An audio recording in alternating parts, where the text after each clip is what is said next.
afoka iyo trees apachisina fana zvakapera asakagara watomira kundifonera panguva yandai kuda waindishainira waindiratsirira kunge sadza rakawara ndonziziva munhu wese anoita mistake asi wandiuraya neheartbreak ende mumwoyo mangu wanga watovasha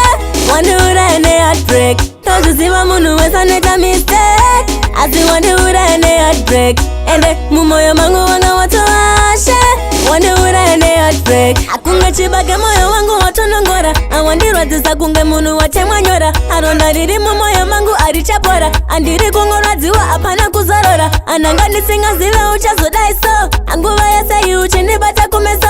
wakashata moyo wakanaka kumeso handichaziva pamwe ndininda nemamepo ndonziziva munhu wese anoita mistake asi wandiuraya neheartbreak ende mumwoyo mangu wanga watovasha wandiuraya neheartbreak ndonziziva munhu wese anoita mistake asi wandiuraya neheartbreak ende mumwoyo mangu wanga watovasha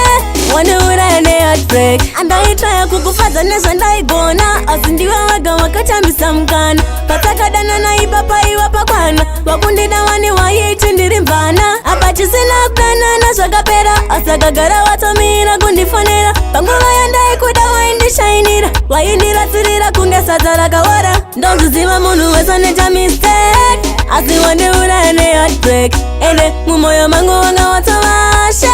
wandiuraya neheartbreak ndonziziva munhu wese anoita mistake asi wandiuraya neheartbreak ende mumwoyo mangu wanga watovasha